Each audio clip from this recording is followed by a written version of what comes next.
installing it for the third one. Now we're rebooting the VMs. As I said, there's some crazy reason iSCSI doesn't work properly until after reboot. Even restarting networking doesn't take care of it. Now we've rebooted all VMs. As we can see, the iSCSI loons show up here in the next screen that's going to appear here in just a second.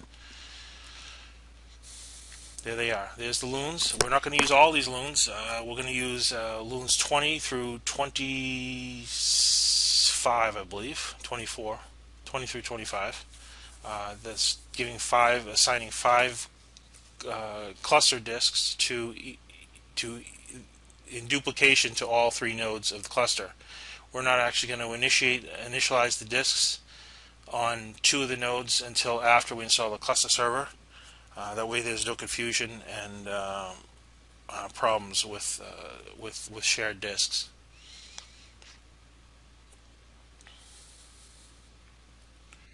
There is a bug with the iSCSI implementation that I'm using here, which is IET over ZFS, which causes an error, which we'll get to later on. It doesn't seem to harm anything, but it's because it's missing a valid page descriptor, a worldwide name descriptor on the volumes. And it doesn't seem to harm it any, it just generates a warning. But there is a fix in the works, and that's a lot of people are working very hard on that. Here we've selected and connected all the nodes to the drives, and we're going to initialize the disks and give them drive letters, and format them as, before we give them drive letters, we're going to format them as simple volumes. But we're going to only do this on one VM until after the cluster service is installed, to avoid confusing the operating systems. Here we've assigned the drive letters and formatted them, as you can see.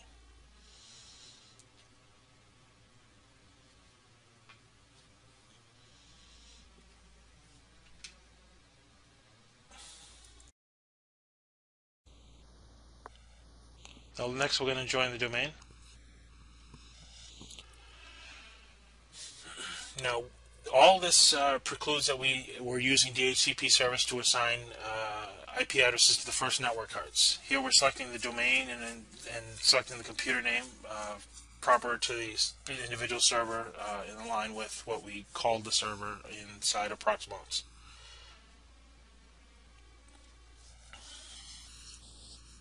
We select the fully qualified domain name and the administrator username. Actually, it's not the fully qualified, just the domain name / administrator. And we're welcoming to the domain. In my setup, I had a problem with DNS, so it generated an error here that I took care of behind the scenes. And here we go. We're doing the second server. We're going to do this for all 3 servers. We're going to join the domain. And as soon as all 3 are booted, we're going to be logging into the domain as administrator of the domain for the duration of this video while we're creating the cluster. We could have created a separate user to be more secure, but the domain administrator already has the rights, and we're just going to go with that for the test install here.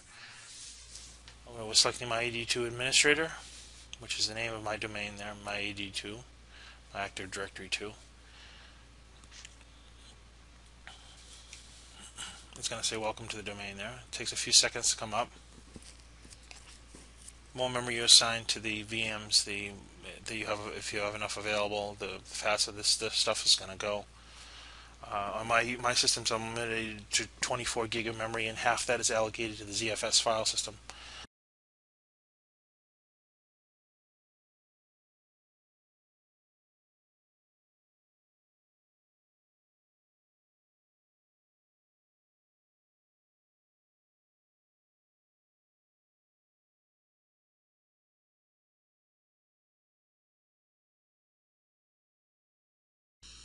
After the first reboot,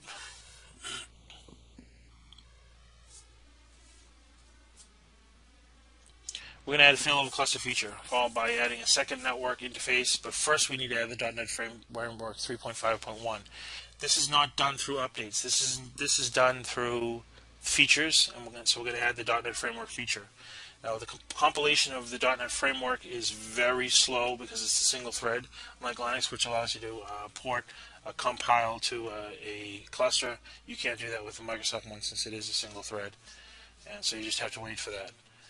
Here we've installed the .NET Framework feature through features, and this time we're going to go through and show you as you go to Server Manager, and you're going to, it already came up there, I just messed up there.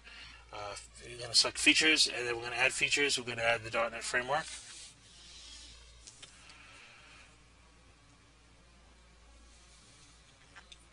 And here we're adding it to the third one. We're selecting Add Feature. And .NET Framework, Add Feature Role Service.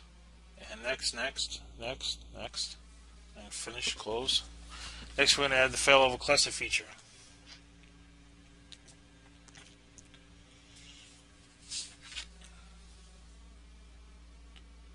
This is the failover cluster feature, which is a few steps down from the .NET Framework. And there's features. We're going to add feature to the second node. Takes a few moments to come up here. And we're going to select failover cluster, which we're having trouble finding there. There it is. And the installation is successful. And we're going to go through to the third node here and add the .NET Framework feature. This is a failover cluster feature. Install. It's going to take a few moments here, so bear with it. And I sped that up a little bit so it wasn't so painful. And we're completely installed with the feature. The last node here is generating its final portion of the install, and it's successful. So that's all there is to installing the feature. There's a lot more to it that we're going to take care of, but that's installing the feature as easy as that. Next, we're going to shut down the virtual machines and add the second network cards to VMBR1, which is the second network that's connected inside etc. network interfaces. You can go to my blog and see the details of that, www.winfuse.com. Here we're installing the second network card on the 3 servers. We're going to add a network device, and it's going to be connected, as it says there, to VMBR1 by default. Because it knows enough not to connect 2 cards to the same network if it's not configured in a bonding mode. Okay, next we're going to show the etc. network interfaces open. You can see VMBR1 with 10.10.20.1 with subnet mask 255.255.255.0 with a 24-bit mask. And so we're going to add 3 nodes to that subnet that are relevant for that subnet. Now, if you have difficulty doing subnet masking, you can always download the SolarWinds IP calculator and do those subnet mask configurations, especially if you're using an odd subnet mask, like a 23-bit or a 22-bit or a 30-bit mask. It gets confusing. If you ever take your CCNA, you will need to be able to do those subnetting in your head in 30 seconds, but a lot of people can't do that.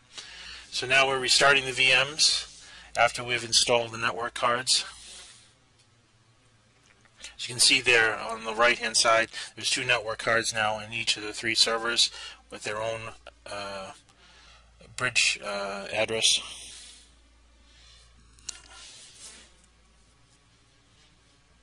Now we're starting the VMs. This is going to be fast forwarded, so it's just done. Next, we're going to fix a binding order problem with adapters that are added to the cluster that appear before the LAN network, which leads to clustering problems later on. Basically, they're out of order. The cards as they are addressed. So we're going to first go in and change the binding order of the network cards inside of Windows. This sometimes cures the problem, but it does not always cure the problem.